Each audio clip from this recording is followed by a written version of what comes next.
Hey everybody, thanks for coming today. So the plan is to get into roots today. Now, one of the things I've mentioned over the course of these webinars is that, I feel like exponents and roots in general, like those are pretty straightforward topics.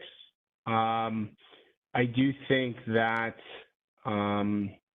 if you know the rules, you're generally in pretty good shape.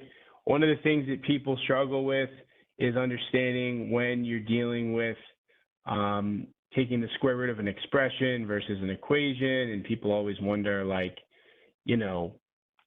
when you take the positive negative and when you take just the negative result of a root. I don't know, is that something of the people here that any of you struggle with? I mean, it is a pretty basic concept, but it's one of those things that can seem almost contradictory when you think about it, that sometimes you take the positive and negative and sometimes you don't.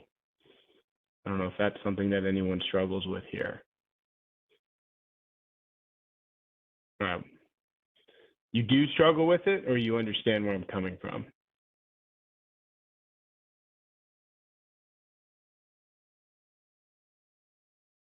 Okay. Well, I can show you guys real quick a good way to think about it. It's very simple, and this is going to help you a lot. So if I have the square root of 4, for example, that's only going to be 2. The reason it's 2 is because this thing's called the principal square root. You don't really need to know why. You don't really need to know that, but that's the reason. And that's what the GMAT uses, right? So this is always positive 2. Now, if you have x squared equals 4,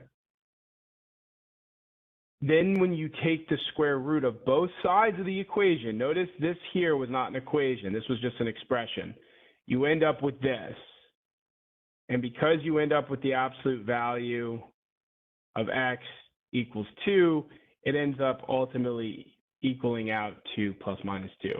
That's the most simplest way I can kind of describe that process. And if you have that down, you won't run into these issues. Okay, so I don't think there's any questions about that, or is there questions about that? If not, then we can move on for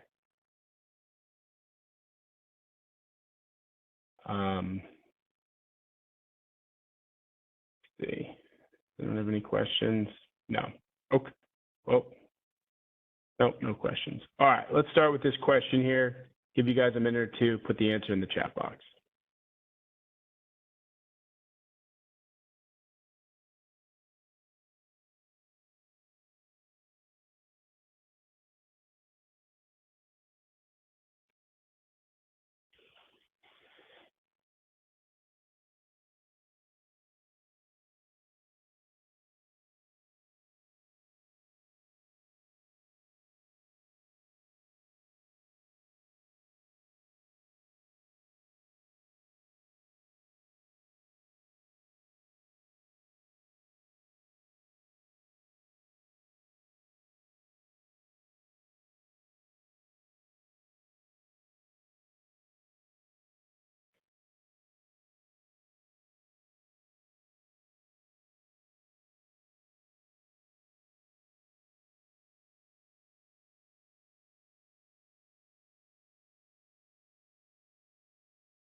Keep putting these in the chat box.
Okay, so this is a pretty good question. I see that we have a lot of different answers, a lot of B answers, which is correct. So here's the deal. There's a couple of different ways you can deal with statement 2, but statement 1 is not sufficient because look, n can be something like 2, or n can be something like 1/2, and that fulfills statement 2. That gives you a yes answer, that gives you a no answer.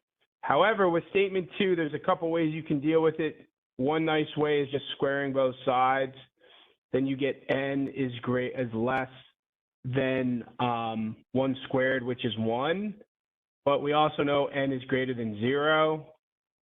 So if it's between 0 and 1, it obviously can't be an integer. So the answer here is B. So hopefully that makes pretty good sense here.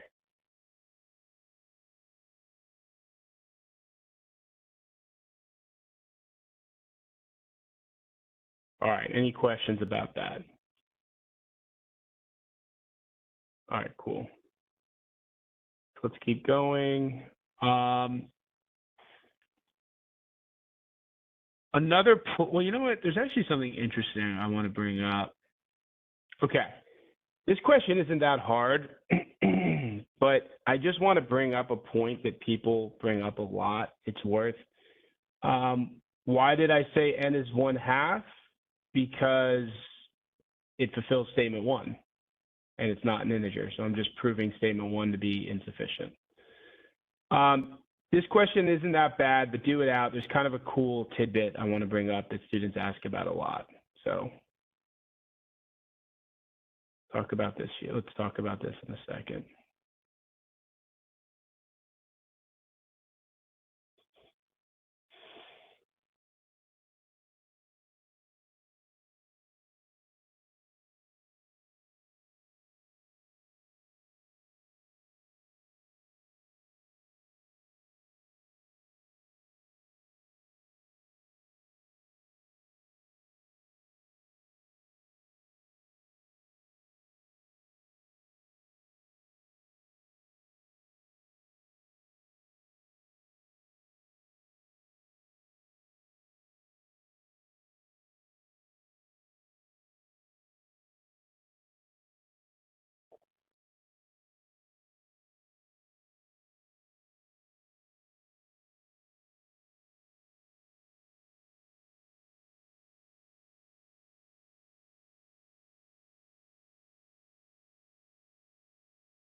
These are data sufficiency questions, so we don't include the answer choices since you should just have them memorized.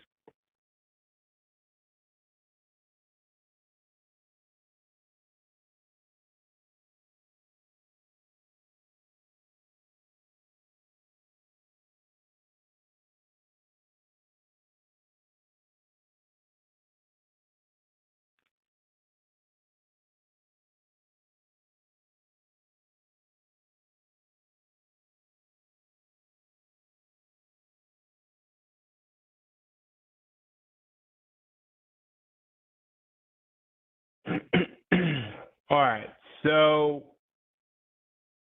okay, is n an integer? Well, the only way for statement 1 for the cube root of n to be an integer is if n itself is an integer, right? There's no other option. You can't take a non-integer and then take a square root of it and turn it into an integer. So it has to be things like, 1 or 8 or 64. Now, statement 2 is the same thing. Now, the thing that people struggle with in statement 2 is they say, well, wait a minute, you told me n was positive, so why do we have a minus? Why is n negative in statement 2? And what I have to tell people is, well, it's not negative. There's just a minus sign in front of a positive number, right? So in other words, n can still be 8 in statement 2, but then negative n is just negative 8. So we're still saying that this, in fact, is n, and it's still positive. Anyway, that's a tidbit that people struggle with, and it's just an interesting.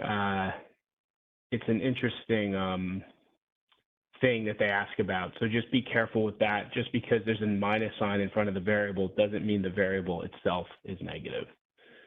All right. Other stuff with roots that I want to talk about is, okay, approximating is pretty good. Approximating roots is a kind of a cool topic. So let's do this question here. Take a look at this.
All right, cool. So I see a lot of good answers here. Do you guys struggle with how to approximate non-perfect roots, or do you feel pretty good about it?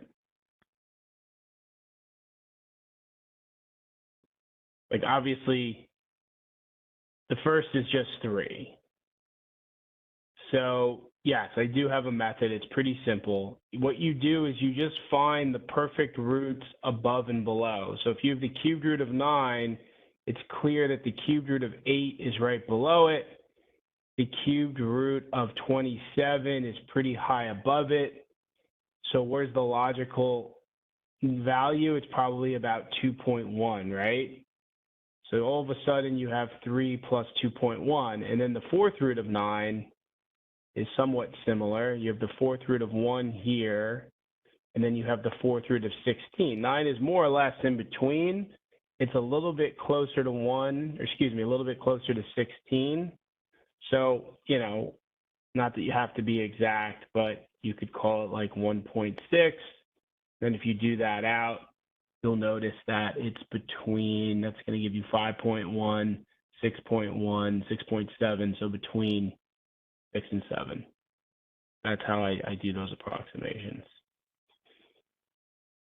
Any questions about that?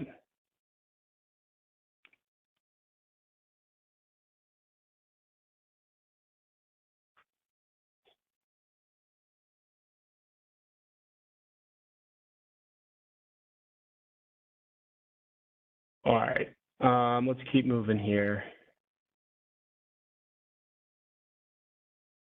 We'll do something with some division with radicals, which is really a lot of simplification, but still a pretty good question. So take a look at this here.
All right, so what did you guys think of this question? It looks like most of you guys got it right. There's definitely a few different ways you can deal with it. It's using simplification rules, it's using division rules, so on and so forth. So one of the cool things about this question, I mean, this is simple. You do that, 2 to the 200. That's the first part. And then what's interesting here is I like to just do the division. So 10 goes into 80, so you really just have 36 root 8. And then, of course, you need to get x over y, so then you have this over this, and then you just do a bunch of simplification. That's 36 to the 8. Obviously, that becomes 18. 8 goes into 225 times, so you get root 25 over 18. Then you get 5 over 18. Now, this could be solved other ways, but to me, it's the most logical, simple, clean way to deal with this question. Addition with radicals is a pretty nice topic. I'm sure you've seen it in TTP. There's certain traps that are laid for you when dealing with them. This question lays out one of those traps right here. So let's see what you guys can do with this.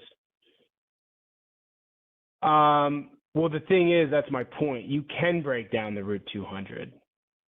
But the one thing to understand is they are having you divide. So if there's some part of you that says maybe stuff will simplify when I divide, then you don't break it down. But it's up to you. It's not going to change the answer. You can still get there either way. It's just what direction you want to go in to get there.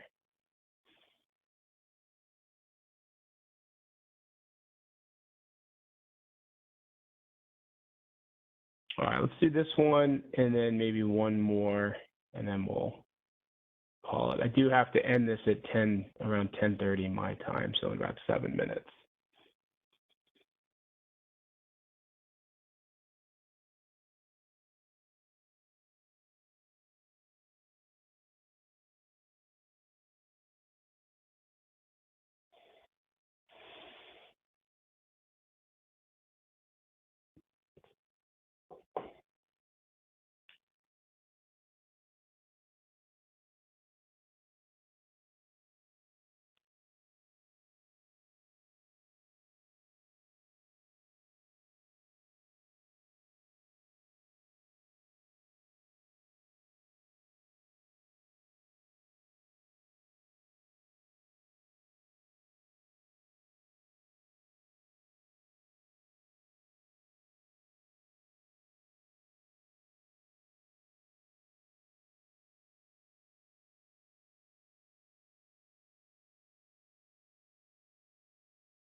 Okay, so some of you guys are falling into the trap here, which is good to see because I can teach you guys a lot about this question. This question is setting yourself up to do something where you look at this and say, oh, I can just individually do this, right? The problem is you can't. And we prove it in the chapter by showing you something like this. Because this is not equal to this. Because, let's see, 16 plus 25 is 41. Root 41 is clearly not equal to 4 plus 5, right? So you can't break it up. So what do you have to do? You have to get common denominators, then you need to add together. That becomes 4x squared over 100 plus x squared over 100, 5x squared over 100. And then, you take the square root of everything, absolute value of x, root 5 over 10, basically. So hopefully that makes sense for everybody. You guys see what the trap was?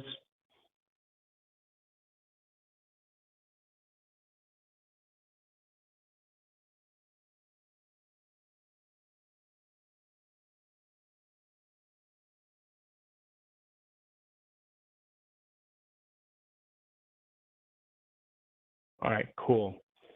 Can we cross off 5 over 100? You can, but then it gets uglier because then the 100 isn't a perfect root. You know what I'm saying? So I would say don't do that because then it's going to be uglier to get to the answer choice.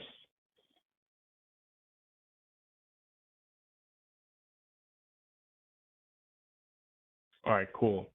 All right, well, this is a good place to stop here. These were some good questions. I think next week, I don't know, maybe we'll get into like a word problem based topic, maybe general word problems, stuff like that. If you guys have any questions, feel free to reach out. I see GMAT Focus started, so I'm sure some information will start to trickle in about that test.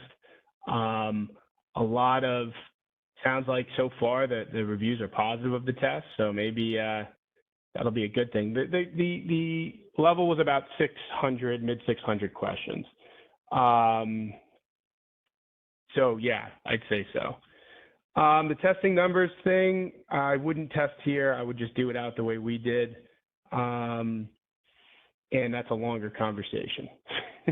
So maybe we can get into that next week, but thanks everybody for coming. Sorry for cutting it a little short, but we will plan to talk soon. And yeah, thanks for coming everyone. Talk to you all soon.